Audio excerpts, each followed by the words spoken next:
के लिए निकले। रास्ते में वे और उनके साथी कटक नाम के देश में पहुंचे। इस गांव में एक बड़ा प्रसिद्ध मंदिर था। वह साक्षी गोपाल का था। जब भगवान चैतन्य महाप्रभु ने गोपाल जी के विग्रह को देखा तो वे उसकी सुंदरता को देखकर आनंदित हुए। उन्होंने गोपाल जी को कई प्रार्थनाएं अर्पित की। वहां पर उन्होंने अपने साथियों के साथ अत्यानंददायक नाच और जाप किया, जो भगवान को आनंद देने के लिए था।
श्री नित्यानंद प्रभु ने श्री चैतन्य महाप्रभु और उनके भक्तों को इस विग्रह के बारे में सुंदर कथा बतानी शुरू की।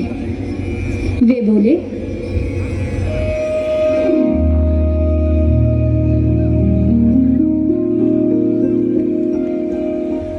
एक बार दो ब्राह्मण उत्तर भारत की विद्यानगरी में रहते थे।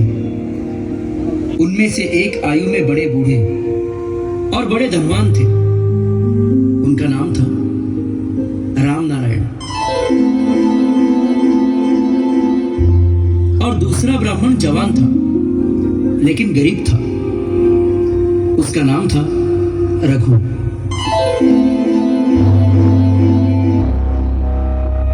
एक बार उन्होंने कई तीर्थ क्षेत्र के दर्शन करने के लिए बड़ी यात्रा की। वे कई पवित्र स्थानों पर गए, जैसे कि गया, काशी, प्रयाग। आखिरकार वे सभी पवित्र स्थानों में पवित्र ऐसे मथुरा में आए। बाद में वहां उन्होंने वृंदावन के कई जंगलों को भेंट दी।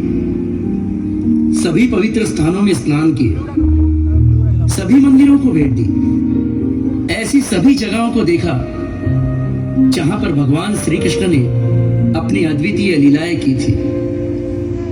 आखिर में वे पंचक्रोशी वृंदावन में पहुंचे। वो उस जगह पहुंचे जहां पर आज गोविंदा मंदिर है। उस समय वहां बड़ा मंदिर था जहां गोपाल जी की बड़े ही सुंदरता पूर्वक पूजा की जाती थी।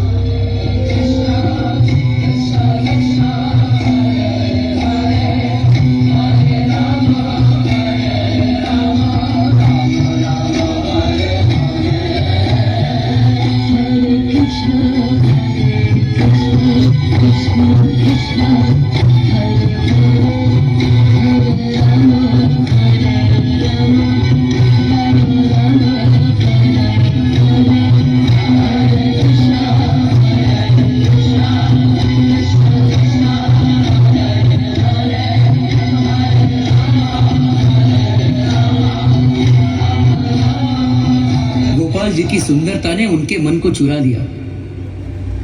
वे बहुत ही संतुष्ट हुए।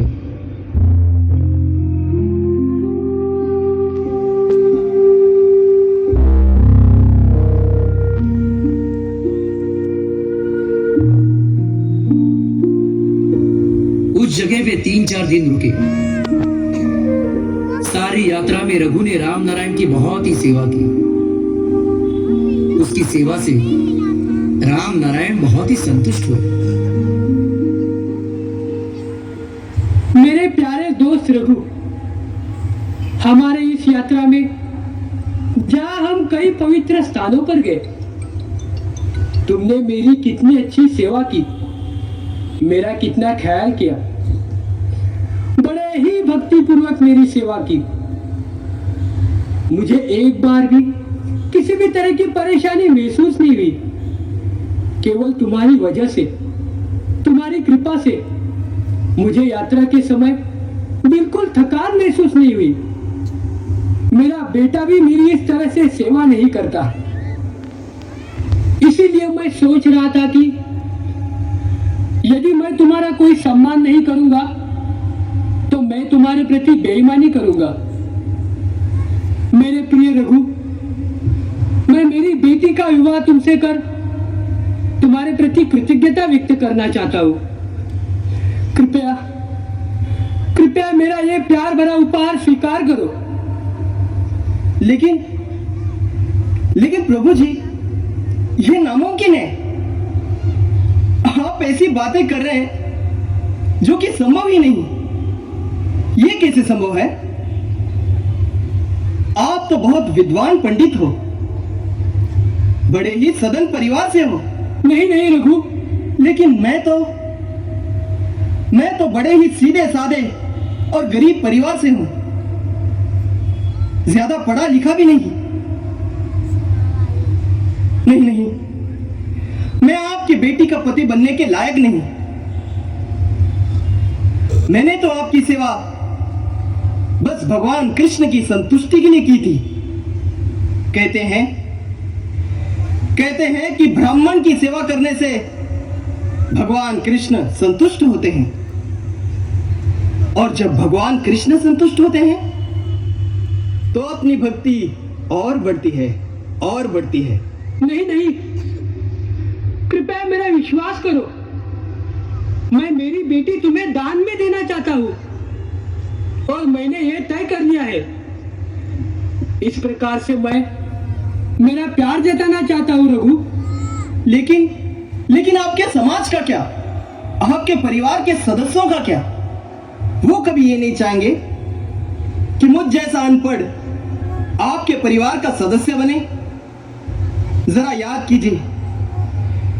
कीजिए वो कथा महाराज भीष्मक और उनकी बेटी रुक्मिणी की। महाराज भीष्मक अपनी बेटी रुक्मिणी का विवाह भगवान कृष्ण से करना चाहते थे, लेकिन उनके बड़े बेटे रुक्मी को यह पसंद नहीं था और वे अपना वचन का पालन नहीं कर सके। इसीलिए मैं कहता हूं, आपको इस तरह नहीं सोचना चाहिए। वो मेरी बेटी है और किसी को भी मुझे यह कहने का हक नहीं बनता कि मैं मेरी बेटी के साथ क्या करूं। यदि मैं उसे तुम्हें देना चाहता हूं तो मैं उसे तुम्हें ही दूंगा रघु। कृपया मेरा विश्वास करो। यदि यह सच है तो आप गोपाल जी के समक्ष मुझे वचन दीजिए। उन्हें हमारे लिए साक्षी बनने दीजिए। हाँ, बहुत ही अच्छा सुझाव है। चलो मंदिर चलते हैं। चलिए।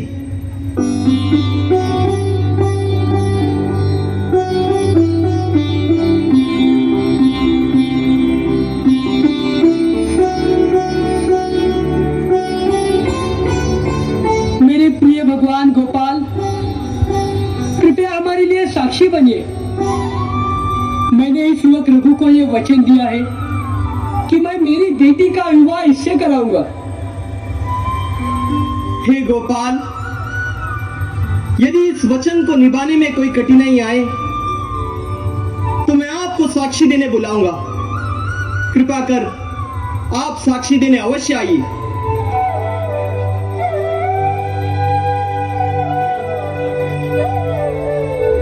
इसके बाद दोनों ही अपने गांव विद्यानगर की ओर चलने लगे। इस सफर में वे कई शहरों से गुजरे। रघु ने बड़े ही प्यार से अपने वरिष्ठ मित्र की सेवा की। कई दिन बीत गए। राम नारायण सोचने लगे, मैंने वचन दिया है और अभी तक मैंने वचन पूर्ति के लिए कुछ भी नहीं किया। एक दिन उन्होंने अपने सारे रिश्तेदार और मित्रों को आमंत्रित किया। के सामने श्री गोपाल जी के समक्ष जो कुछ भी हुआ था उसका वर्णन किया। जब सभी लोगों ने उनकी बात सुनी तो सभी ने अपने चेहरे पर नाराजगी जताई। सभी ने उनसे विनती की आगे कभी भी इस तरह के वचन न दे, और वे उनसे कहने लगे, पंडित जी कृपया समझने की कोशिश कीजिए। यदि आपने अपनी बेटी इस परिवार में दे दी तो आपका उच्चकुल नष्ट हो जाएगा। जब लोग इस बात को सुनेंगे तो वे सब आपका मजाक उड़ाएंगे और आप पर हंसेंगे।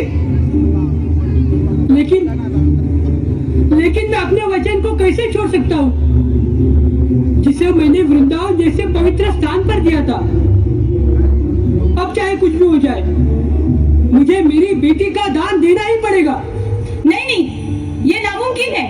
हम कितने ऊंचे जात के हैं, आप इस तरह से शादी तय कर ही नहीं सकते। अगर आपने हिम्मत की या ये शादी करने की थोड़ी भी कोशिश की तो हम उसे ठुकरा देंगे। अगर आपने हमारी प्यारी बेटी की शादी उस लड़के के साथ करने की थोड़ी भी कोशिश की तो हम जहर पीकर आत्महत्या कर देंगे। हाँ, आत्महत्या कर देंगे। पर अब मैं क्या कर सकता हूँ? यदि मैंने रघु को अपनी बेटी नहीं दी तो वह श्री गोपाल को साक्षी देने के लिए बुलाएगा और इस तरह से वो अपनी बेटी को ले जाएगा।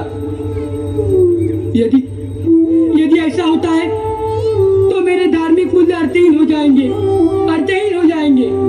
विग्रह साक्षी के रूप में हो सकते हैं, मगर वो कितने दूर शहर में है। वो इस विद्यानगर में आपके खिलाफ साक्षी देने के लिए कैसे आ सकते हैं?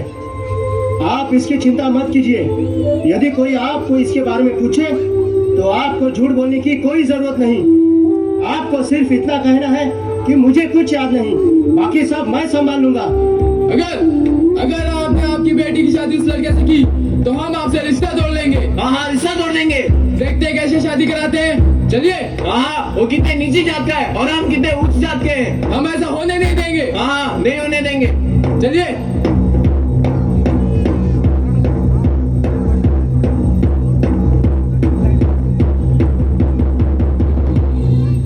इस तरह राम नारायण की मनस्थिति द्विधा हो गई। बड़ा ही असहाय महसूस करते हुए वे श्री गोपाल जी की प्रार्थना करने लगे। मेरे प्रिय भगवान गोपाल, कृपया मेरी रक्षा कीजिए। अब मैं क्या करूं? मैं मेरे बेटे और पत्नी की मृत्यु का कारण नहीं बनना चाहता, जो मेरे मन को बहुत ही दुख पहुंचाएगा। लेकिन उसी समय मैं आपके सामने झूठ तो नहीं बोल सकता, जो मेरे लिए और भी ज्यादा ठेस पहुंचाएगा। हे भगवान, कृपया मेरी रक्षा कीजिए। भगवान, रक्षा कीजिए। इस कठिन समस्या से आप ही मुझे बचा सकते हैं। अब मैं क्या करूं भगवान? अब मैं क्या करूं? कृपया बताइए भगवान, अब मैं क्या कर सकता हूं? इस कठिन समस्या से आप ही मुझे बचा सकते हैं। भगवान, कृपया मेरी रक्षा कीजिए। भगवान, कृपया मेरी रक्षा कीजिए।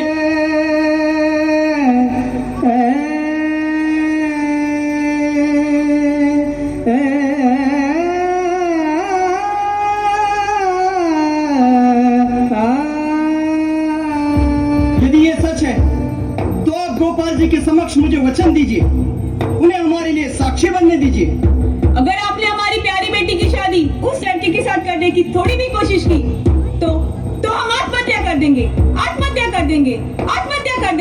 तो आपको झूठ बोलने की कोई जरूरत नहीं। आपको सिर्फ इतना कहना है कि मुझे कुछ याद नहीं, बाकी सब मैं संभाल लूंगा। हे गोपाल, यदि इस वचन को निभाने में कोई कठिनाई आए तो मैं आपको साक्षी देने बुलाऊंगा।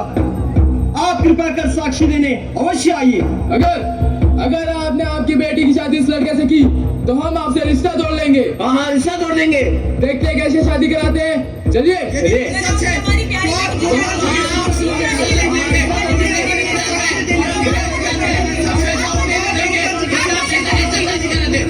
नहीं,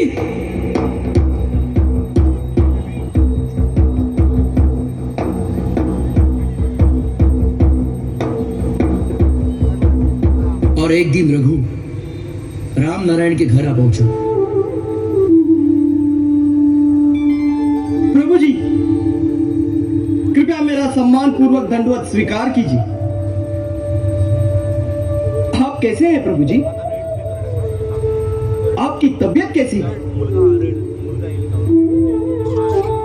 आप इतने दुखी क्यों लग रहे हैं? हाँ मैं वो हाँ, आपको याद होगा प्रभु जी, वो वचन जो आपने गोपाल जी के समक्ष दिया था। हाँ पर मैं आप कुछ बोल क्यों नहीं रहे? मैं क्या रघु, मैं क्या करूं? कुछ तो बोलिए। मैं रघु, मैं कुछ नहीं कर सकता। आपका अंतिम निर्णय क्या है प्रभु जी? रघु पर रघु। ओह, ए मूर्ख, मेरे घर से निकल जा। नहीं नहीं बेटे। आप चुप रहिए पिताजी, तुम्हें मेरी बहन से शादी करनी है। नहीं नहीं, आप पहले मेरी बात तो सुनिए। मुझे कुछ नहीं सुनना। नहीं बेटे नहीं। आप चुप हो जाइए पिताजी, आप देखिए मैं क्या करता हूँ। लेकिन प्रभु जी, आप भी कुछ कहिए। मैं क्या कहता मेरे घर से, नहीं तो मैं तेरा सिर फोड़ दूंगा। आप मेरी बात निकल जा बेटे, निकल जा नहीं नहीं। बड़े बेटे का असभ्य बर्ताव देखकर रघु घबरा गया और वहां से भाग गया। दूसरे दिन उसने गांव के लोगों को इकट्ठा किया और राम नारायण को वहां बुलाया गया। रघु बोला, इस वरिष्ठ गृहस्थ ने खुद मुझे वचन दिया था कि अपनी बेटी का विवाह मुझसे करवाएंगे। व्यक्तिशः तो मुझे उनकी बेटी से विवाह करने की कोई इच्छा नहीं।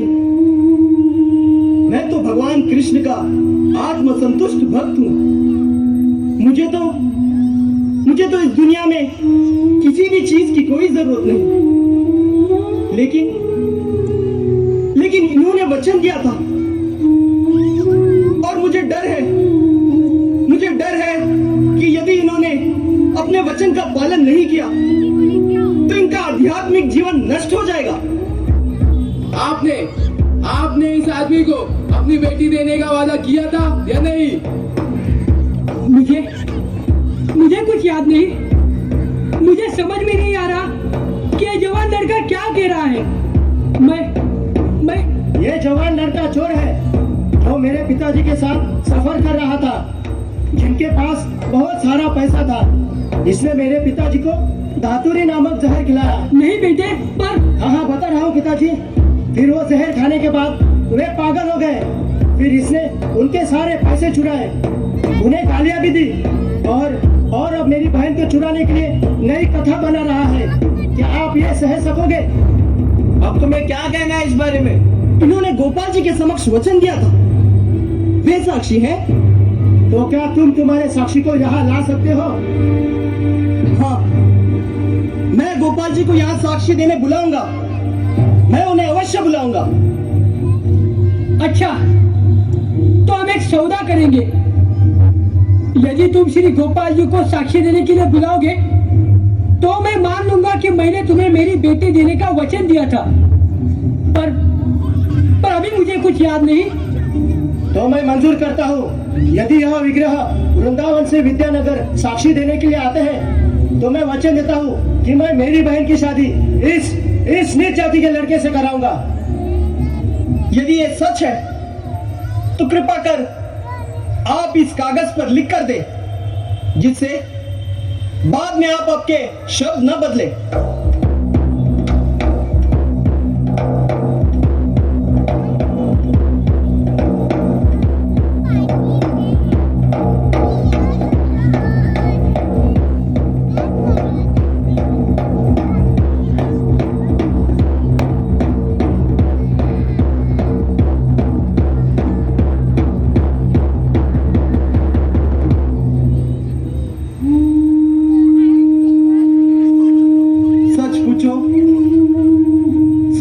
तो पंडित राम नारायण बड़े ही सच्चे इंसान हैं। धार्मिक सिद्धांतों का अनुसरण करने वाले बड़े सज्जन पुरुष हैं।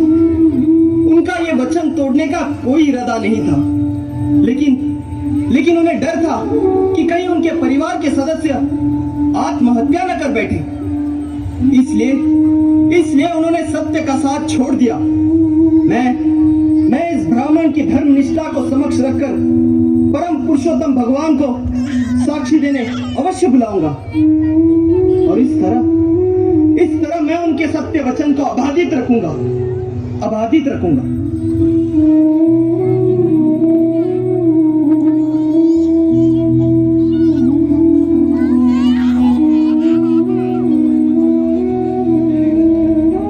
रघु वृंदावन धाम जाने के लिए निकल पड़ा, जो विद्यानगर से हजारों कोस दूर था। पूरा रास्ता चलकर गया और आखिर में वो श्री गोपाल जी के मंदिर में आ पहुंचा। उसने भगवान को दंडवत किया और वो उनसे कहने लगा, हे गोपाल, आप तो ब्राह्मण संस्कृति के रक्षक हो। आप बहुत दयालु हो गोपाल, बहुत दयालु। कृपया कर आप हम दोनों ब्राह्मणों के धार्मिक सिद्धांतों का रक्षण करें गोपाल, रक्षण करें। आज मैं यहाँ अपने लिए नहीं आया हूँ, मैं तो आपकी चरण कमलों की सेवा कर आपके नाम स्मरण और आपकी भक्ति में पूर्ण संतुष्ट हूँ गोपाल, पूर्ण संतुष्ट हूँ।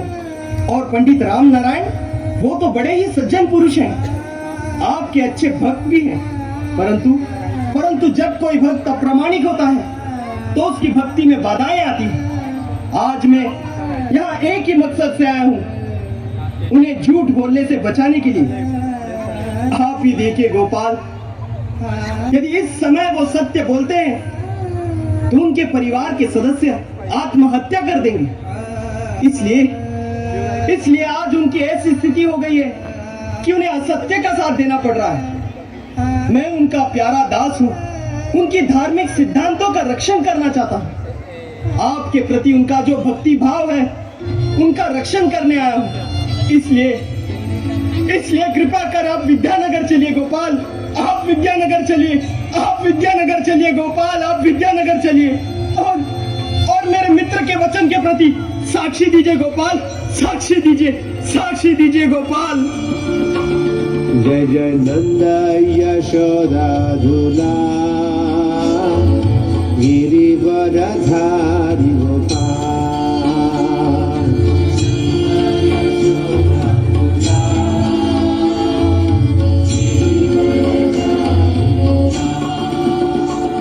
गोपाल गोपाल गोपाल गोपाल।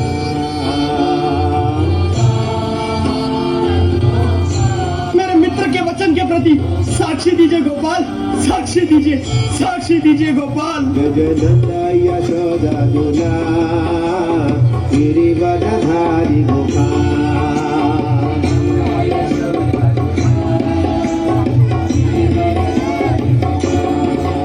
गोपाल गोपाल गोपाल गोपाल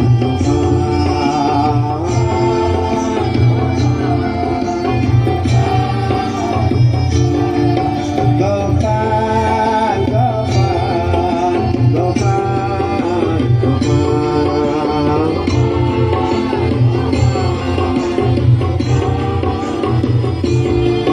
हरे कृष्णा कृष्ण कृष्ण हरे हरे, हरे राम राम राम हरे हरे।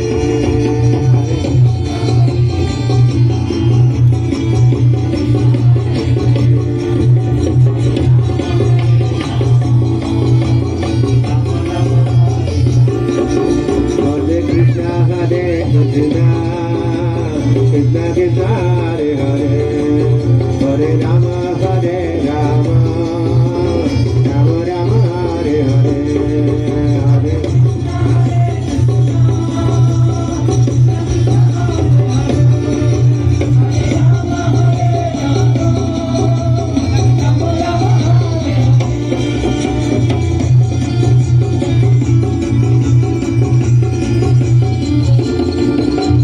कृष्ण कृष्ण कृष्ण हरे हरे, हरे राम राम राम हरे हरे। हरे कृष्ण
मेरे प्यारे रघु, मैं आपकी भक्ति और विश्वास को देखकर बहुत संतुष्ट हूँ। आप विद्यानगर वापस जा सकते हैं। वहाँ सभी नागरिकों को बुलाइए और उस वक्त मुझे याद करें। मैं वहाँ अवश्य प्रकट हो जाऊंगा। तभी उस वचन का साक्षीदार बनकर मैं आप दोनों ब्राह्मणों की रक्षा करूंगा।